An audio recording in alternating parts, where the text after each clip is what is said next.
It was March 9, 2016, in the quiet suburbs of Springfield, Missouri.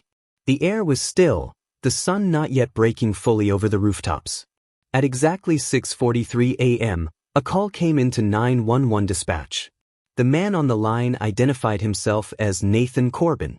His voice was calm, too calm. "My wife, she's not breathing. She's in the bathtub. I think she's unconscious."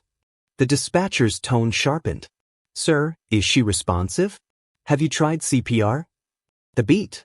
"No. I didn't move her. I just found her like this when I got home from a run. She's pregnant. I didn't want to hurt her." It should have been the call of a desperate man. A man panicking at the thought of losing his wife and their unborn child. But instead, it sounded like someone reading a script. The tone? Controlled. Measured. Even distant. The dispatcher gave CPR instructions anyway, but Nathan didn't follow them. When first responders arrived at the modest beige two-story house on Camden Hill Drive, Rachel Corbin, 32 years old, 6 months pregnant, was already cold. Her body lay in a tub half filled with lukewarm water. Her skin was pale. Lips slightly blue. Her eyes half open. There were no signs of trauma. No bruises.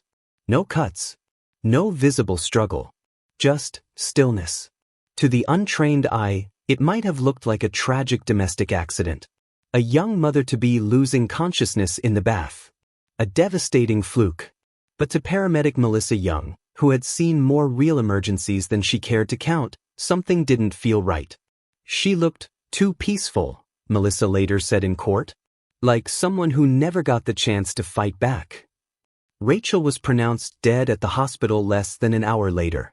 Back at the house, officers began their preliminary questioning. Nathan, still in his gray running gear, was cooperative, but again, oddly composed. He told investigators that he'd gone for his usual morning jog around 5:45 a.m. When he returned home shortly before 6:40, he found Rachel in the bathtub, unresponsive. He said she'd been feeling a little tired the night before, but there had been nothing out of the ordinary. He didn't mention the hospital visit 3 days earlier. He didn't mention the smoothie. He didn't mention the pills. And he certainly didn't mention that just 1 week prior, Rachel had told her sister, "If something ever happens to me, check Nathan's laptop." From the outside, the Corbins were model citizens. Nathan was a licensed marriage counselor with a private practice in downtown Springfield. He specialized in relationship realignment, whatever that meant. He had a podcast about emotional responsibility and had even spoken at regional churches about spiritual fidelity. Rachel taught 2nd grade at Long Meadow Elementary. She was the kind of person who brought muffins for coworkers just because. Always smiling. Always giving. Always gentle. They had been married less than 2 years. Their baby was due in June. A boy. To neighbors, the couple seemed quiet, kind, and stable. They waved at the mailbox. They walked their dog. They hosted book club once a month. But now Rachel was dead. And Nathan? Nathan was taking a shower, in the same house where his wife had just drowned. When Detective Daniel Price arrived that afternoon, he reviewed the initial responder report and felt that familiar knot tighten in his gut. He'd seen his share of accidents, overdoses, and suicides. But this case, this clean, calculated scene, reeked of premeditation. Rachel had no known medical conditions. Her pregnancy had been healthy, confirmed by her OB just a week prior. The water in the tub wasn't scalding, nor too cold. There were no medications in plain sight. The bedroom was tidy. Her phone was wiped. The house alarm system had been shut off that morning, even though it was always armed at night. Nathan said he disabled it by accident.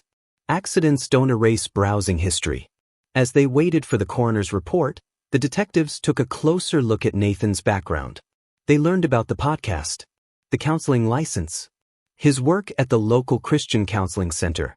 But they also discovered sealed complaints from 2 former clients who accused Nathan of inappropriate behavior, cases dismissed for lack of sufficient evidence.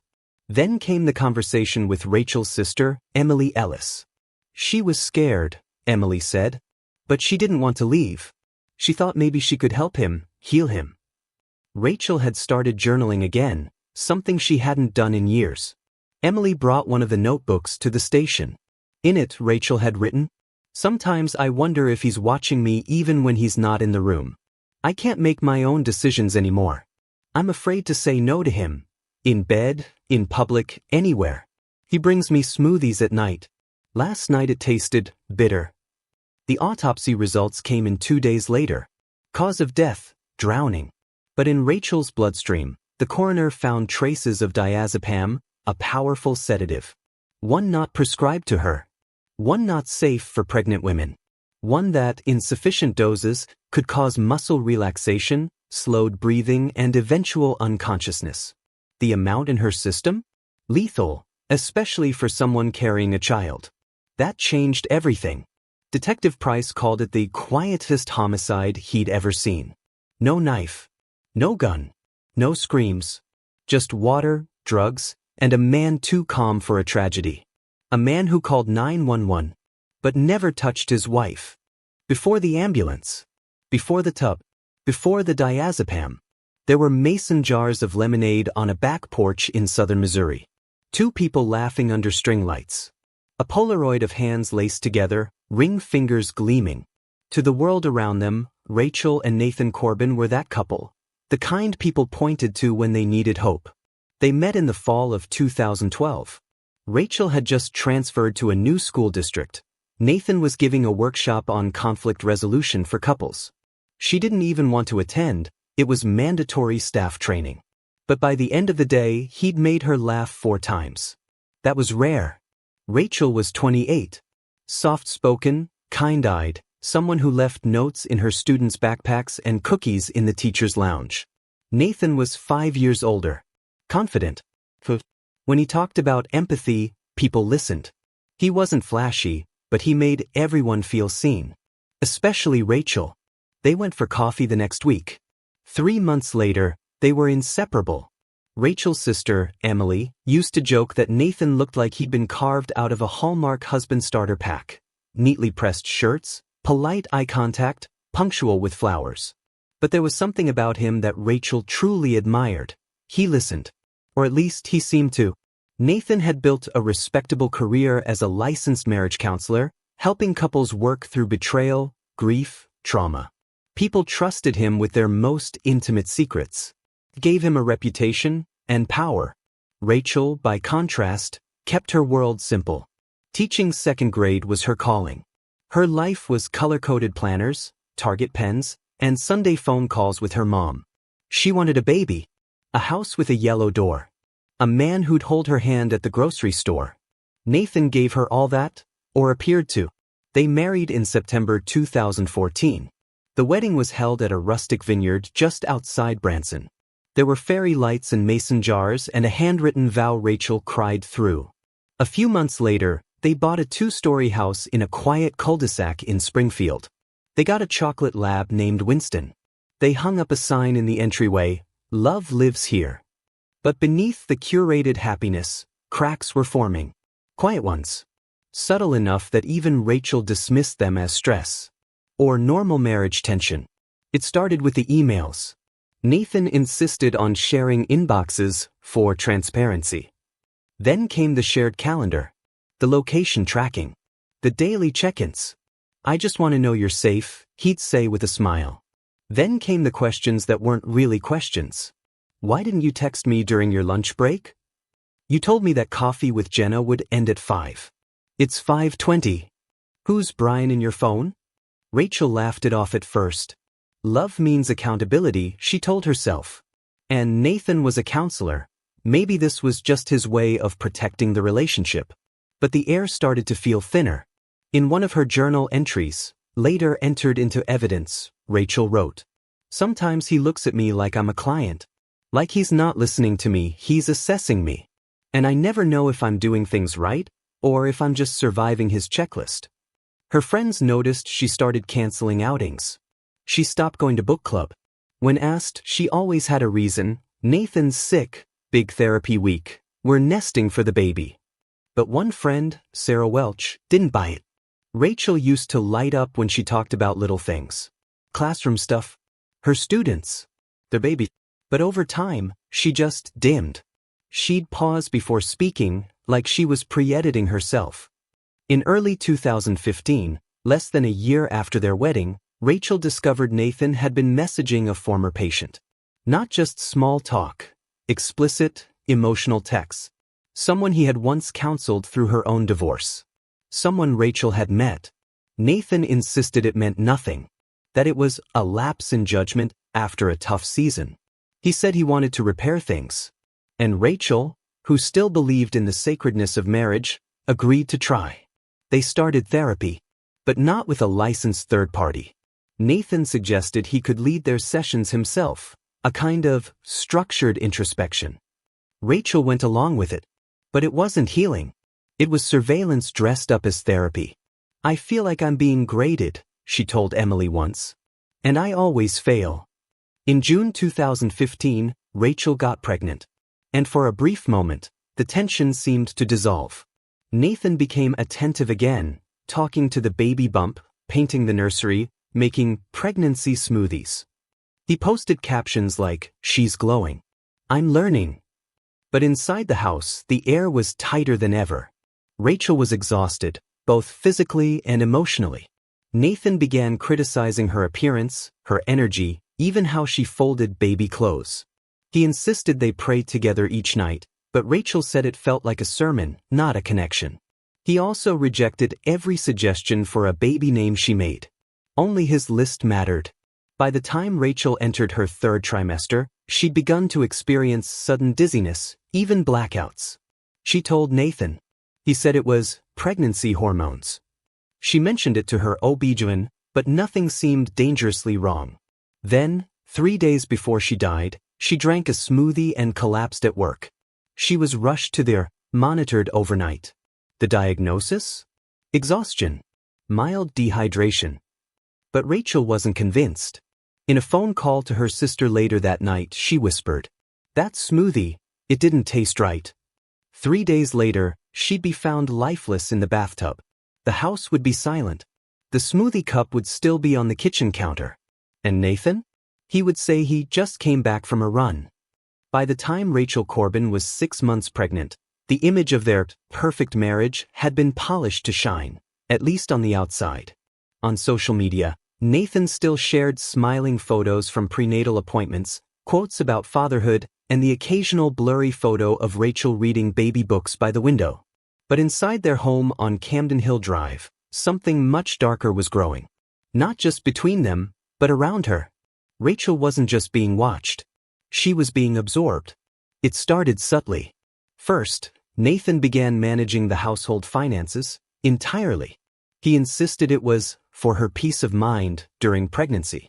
Then he suggested they consolidate social media accounts. One Facebook, one shared email, all synced to one phone. Rachel went along with it. Then he asked her to stop driving alone. "Just until after the baby," he said. "You've been dizzy. It's not safe." Then came the boundaries. No visits to her sister without advance notice.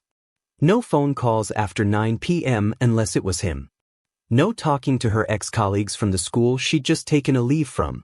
And absolutely no therapy, not while hormones were affecting her perspective. At first, Rachel tried to push back, gently. She suggested returning to book club. He questioned why she'd want to. She offered to walk Winston alone in the evenings. He told her that the neighborhood wasn't safe after dusk. She wanted to repaint the nursery yellow. He said yellow overstimulates newborns. And every time she disagreed, Nathan didn't shout. He sighed.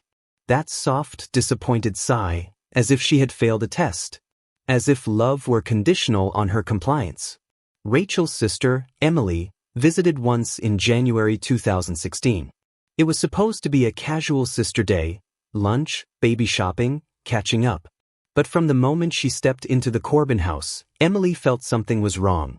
The thermostat was set oddly low, she later told investigators. And Rachel kept glancing at the hallway camera when she spoke. They sat on the couch. Rachel seemed hesitant, almost rehearsed. Her smile faded when Nathan entered the room. Emily tried joking with him. He corrected her grammar. Twice. When he left briefly to take a call, Rachel leaned in and whispered, He checks everything. My phone, the trash, the laundry baskets. I'm tired. Feel like I don't exist here.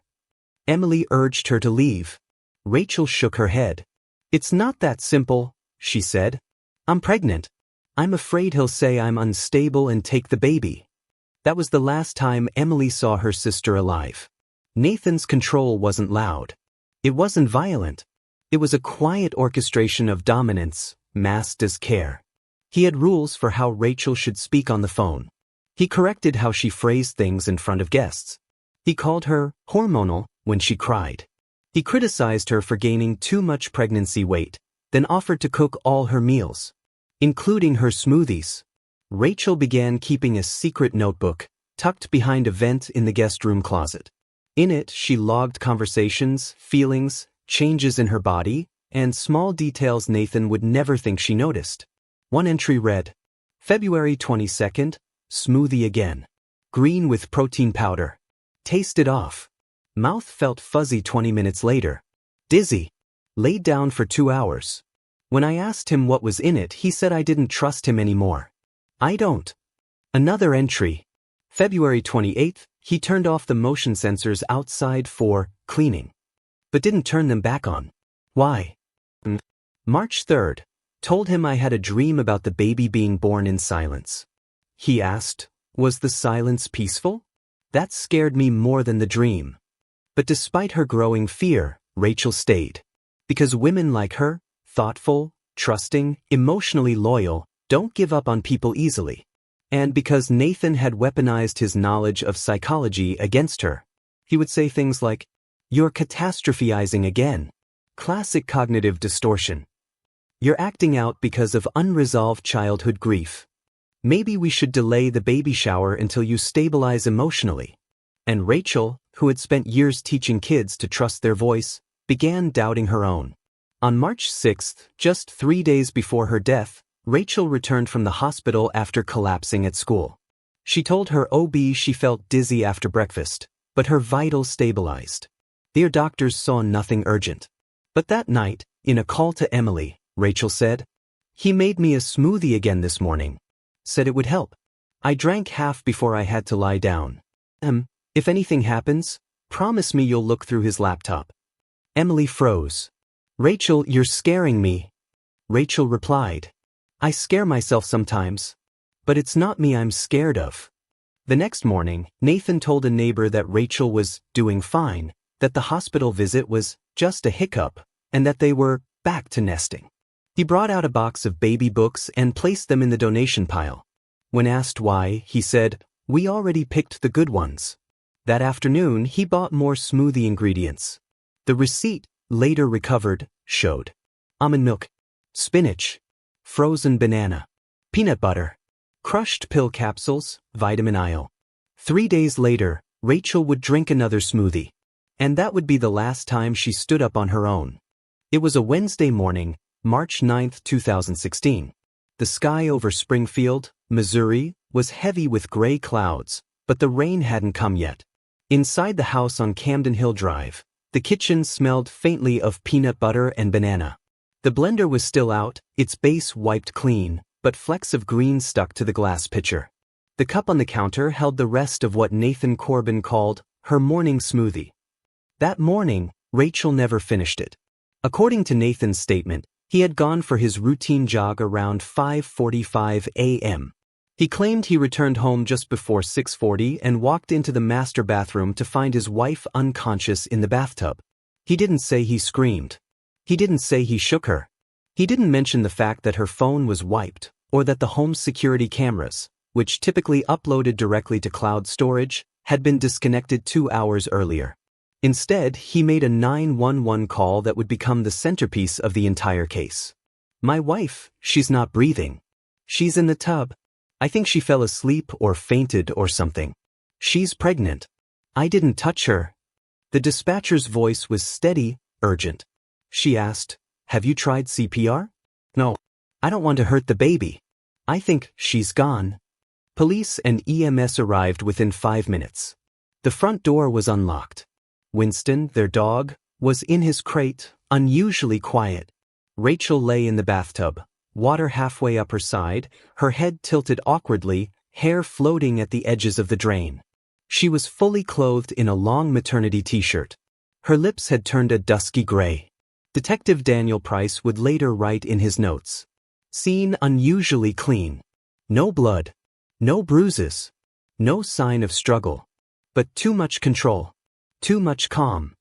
Nathan stood at the bathroom doorway. He had changed into a fresh shirt and sweatpants, face and hair dry. He was calm, eerily so. "I didn't want to move her," he explained. "She looked peaceful." Paramedic Melissa Young later described the moment she saw him. "It's not just what he said. It's how he stood there. Like he was waiting for us to confirm something he already knew." At the hospital, Rachel was pronounced dead on arrival. The fetus, still in utero, had no heartbeat. Her OB, Dr. Layla Bowman, who arrived shortly after, was in tears. She had seen Rachel just 6 days earlier, healthy baby, strong heartbeat. No medical red flags. The first question she asked wasn't what happened. It was, what did she take? That question, as it turned out, would take weeks to answer. Back at the house, forensic techs began the slow process of combing through the scene. There was no suicide note. No open medications on the counter. The smoothie cup was collected for lab testing. The home's Wi-Fi router had been unplugged at 4:03 a.m., disconnecting the security system. Rachel's laptop was found closed in her bedroom closet. Its hard drive had been wiped. Her phone had been factory reset. Recent call logs were missing. Nathan said she'd been tired lately. He told detectives she sometimes got emotional, that pregnancy was a heavy thing for her. He referenced mood swings and post-hospital disorientation. But none of it explained why Rachel had confided in her sister just 2 nights earlier, whispering, "If anything happens to me, check his laptop." Nor did it explain why, on the exact same morning of Rachel's collapse 3 days earlier, Nathan had searched for natural causes of fainting during pregnancy and how to sedate safely. His browsing history, recovered from a secondary backup on the home router, revealed more. Safe dosage for diazepam. Can sedatives be traced after drowning? How long until smoothie digestion starts? Is it illegal to administer drugs without consent? The smoothie itself was key. Lab results, returned 2 weeks later, showed traces of diazepam, not in the fruit or nut butter, but in the protein powder mixed in. It wasn't the kind sold over the counter. It matched the compound found in prescription-only capsules, later traced back to a bottle belonging to one of Nathan's former clients, a woman who had died by overdose the previous year. He had kept it. Quietly. Carefully. Rachel's toxicology report confirmed. She had high levels of diazepam in her system. Enough to induce deep sedation. Enough to prevent movement, resistance, or any cry for help. And crucially, enough to prevent her from keeping her head above water. But the report also noted something else. There were no defensive injuries. No bruises. No broken fingernails. No water inhalation signs indicating resistance. Because Rachel hadn't fought. She hadn't even been awake. Detectives confronted Nathan with the lab results. His response? "I never gave her anything. She must have taken it herself. Maybe she was overwhelmed." He showed no visible shock. No horror. No sorrow. Just containment. Then came the twist no one expected. The police reviewed Nathan's phone records from the morning of Rachel's death. Between 5:40 a.m. and 6:15 a.m., while he claimed to be jogging, his phone had been stationary inside the house. At 6:08 a.m., he had opened a private browsing window and searched. Can you get away with not calling 911 right away? At 6:12 a.m., he visited an escort website. And at 6:19 a.m., he texted his mistress. "It's happening today. I'll be free soon." When investigators read that text aloud in the interview room, Nathan's face finally changed, not with panic or remorse, but with calculation. "That was taken out of context," he said flatly. Rachel had drowned, silently. And so had the life she wanted for her child. The smoothie might have silenced Rachel. But Nathan's past had already screamed the motive. In the days following Rachel Corbin's death, Investigators continued to dig, not just into the evidence left behind that morning, but into the man who had spent years perfecting the illusion of emotional wisdom. Nathan Corbin wasn't just a husband. He was a licensed marriage counselor. He had built an entire identity around guiding couples through heartbreak, rebuilding trust, and helping people find moral clarity. But what Detective Daniel Price discovered next shattered every bit of that persona. It began with a patient file, or rather, a complaint, buried deep in the archives of the Missouri Board of Behavioral Health. Filed in 2014, right around the time Nathan began dating Rachel. The woman had accused Nathan of emotional boundary violations during sessions, lengthy late-night texts, flirtatious behavior, and pressure to discuss sexual topics unrelated to therapy. The case had been dropped for insufficient evidence. But the woman's name reappeared in Nathan's call history. Just 3 months before Rachel died. Then there was Leah R., a yoga instructor from St. Louis. She had met Nathan at a professional development conference in 2015. Emails between them showed flirtation that quickly escalated to intimacy. Leah told police she ended the relationship when she learned Nathan was married, something he had neglected to mention. Nathan's excuse? Emotional exploration. I was researching couple dynamics. By the end of that same year, Rachel had unknowingly joined a pattern. Not a deviation, but a structure. Nathan pursued women he could influence. He charmed them, studied them, mirrored their vulnerabilities. And when they trusted him, he took control. But the real shift in Nathan's psychology came in late 2015 when Rachel became pregnant. According to multiple testimonies, Nathan had expressed reluctance about fatherhood. One colleague recalled him saying, "Kids change the power balance. Women get wrapped up in the baby and forget who they married." Rachel, on the other hand, was glowing with anticipation. She'd started decorating the nursery in soft green and white, writing little letters to the baby in a notebook tucked under her pillow. She was reading books on child development, taking prenatal yoga, and adjusting her teaching schedule to prepare for maternity leave. She was ready. But Nathan wasn't losing control. He was recalculating it. Investigators reviewed therapy notes he had written for clients. One, in particular, stood out, written just 6 weeks before Rachel's death. The entry wasn't about the client. It was a self-reflective memo written in third person. She is no longer aligned. She wants autonomy. But that will collapse everything. A man has the right to protect his structure from dismantling. Detective Price circled 2 words. Collapse everything.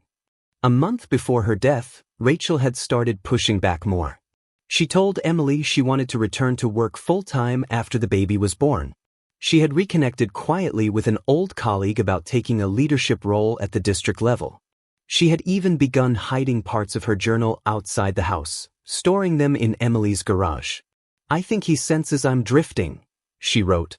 "But I'm not drifting. I'm trying not to drown." The more she regained her sense of self, the more Nathan tightened his grasp. He resumed his late-night surveillance of her phone. He began criticizing her parenting plans.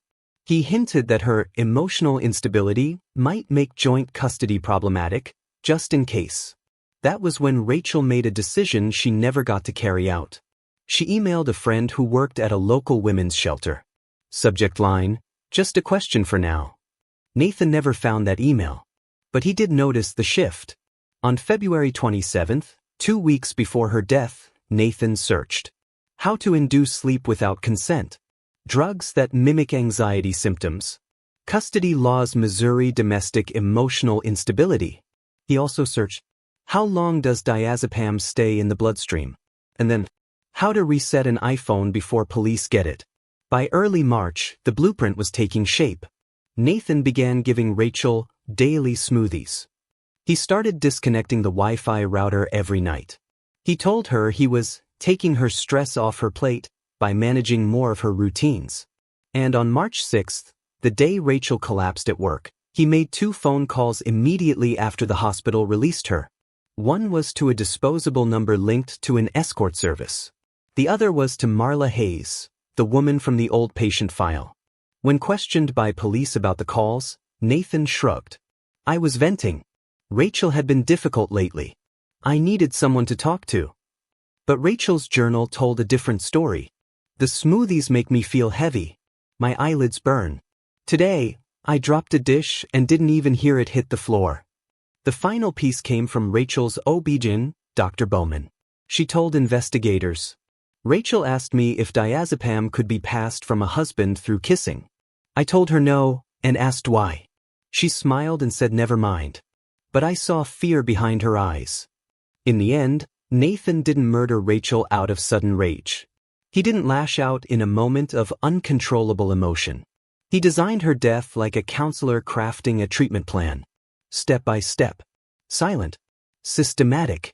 Because for men like Nathan, control isn't just a need, it's identity. And when Rachel started slipping out of that structure, he didn't adjust. He eliminated. The state of Missouri versus Nathan Corbin officially began in October 2019, 3.5 years after Rachel Corbin drowned silently in her own bathtub. The delay wasn't due to lack of evidence. It was due to strategy. Nathan's attorneys had filed motion after motion, suppression requests, psychological evaluations, even a challenge to the validity of the toxicology report. All of it designed to wear down the prosecution. And to buy Nathan time. Time to reshape the narrative. Time to rewrite perception. Because Nathan wasn't entering court as a monster. He was entering as a grief-stricken husband, a respected counselor, a man who had already lost everything. The prosecution didn't see it that way. Lead prosecutor Ellen Markey, a sharp, composed woman with 15 years of homicide experience, opened her arguments with a single sentence. This was not a crime of rage. It was a murder rehearsed, in silence, in smoothies, and in search bars. The state's case was meticulous. They laid out the digital trail. Nathan's late-night searches about diazepam dosages. The deletion of Rachel's phone data. The shutting down of the home Wi-Fi to disable security footage. They presented toxicology results. Diazepam found in Rachel's blood. The trace amounts found in the smoothie on the kitchen counter. They brought in Rachel's journals. Her accounts of being monitored. Her description of the smoothies making her dizzy. Her confession, I think I'm being prepared for something and I don't know what. And they played the 911 call. In a silent courtroom, Nathan's voice echoed, steady, emotionless, disturbingly flat. But what unsettled the jury more wasn't the evidence. It was Nathan himself. He sat in court each day with the same posture, straight back, folded hands, not a twitch out of place. He wore tailored suits, made eye contact with jurors, and offered polite nods when entering and exiting. He didn't cry. He didn't shake. He didn't flinch when Rachel's autopsy photos were shown. He looked like a man in a seminar, not on trial for killing his wife and unborn son. When Nathan took the stand in his own defense, a risky move, he told the jury. Rachel was tired, overwhelmed. She had doubts about motherhood. I did everything I could to support her. He blamed the diazepam in her system on a leftover prescription from before they met. He suggested she may have been experimenting, perhaps trying to calm herself. I didn't know she was taking anything, he said calmly. I thought she was just tired from being pregnant. The courtroom was silent, not because they believed him, but because they couldn't believe he believed himself. Rachel's sister, Emily, was the final witness for the state. She took the stand holding a worn brown notebook, Rachel's. With trembling hands, she read aloud a single entry. If you're reading this, something has happened. I didn't fall. I didn't overdose. I loved this baby more than anything. Please don't let him bury me in silence. At that moment, several jurors looked down. Some wept. One stared directly at Nathan. He did not look back. The trial lasted 6 weeks. The jury deliberated for 2 days. On a cold morning in December, the verdict was read. Guilty of involuntary manslaughter. The courtroom didn't erupt in gasps. It fell into stunned silence. 15 years. That was the sentence. 15 years in a medium security prison, with parole eligibility in 10. Rachel had lost her life. Her unborn child had lost his first breath. Her family had lost everything that made holidays bearable. Nathan? He would have a bed. 3 meals. and the possibility, however distant, of rebuilding his life. Emily sobbed outside the courthouse. He planned her death. He drugged her. He watched her drown. And they gave him 15 years. The community rallied. Protests formed outside the courthouse. Vigils were held in Rachel's name.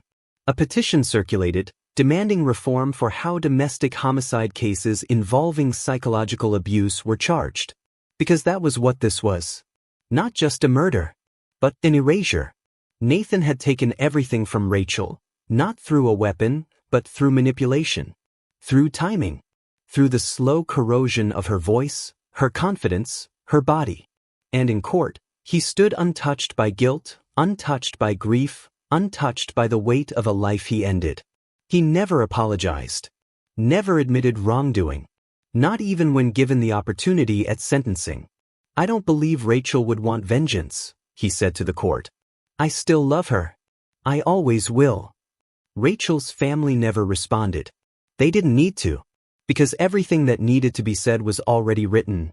In her notebooks, her phone calls, and her last smoothie. And the justice system, for all its structure and intention, had failed to call it by its real name. Murder. Rachel Corbin was 32 years old. She taught second grade. She loved her students, homemade muffins, and baby names that started with L.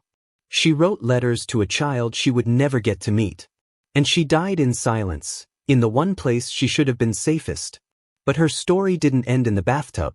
It didn't end in the courtroom. It echoed into lives, into legislation, into a quiet but unshakable truth that no sentence could erase. Control doesn't always shout. Sometimes, it whispers. Until it kills.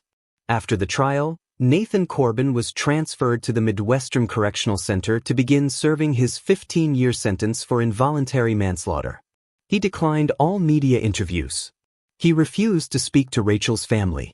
He told the prison intake staff that he still believed in reconciliation. He never mentioned his son. Rachel's family, meanwhile, couldn't move on. Not because they refused to heal, but because healing requires justice, and justice had been negotiated down to a technicality. Her mother, Linda Ellis, spoke at a candlelight vigil 6 weeks after sentencing.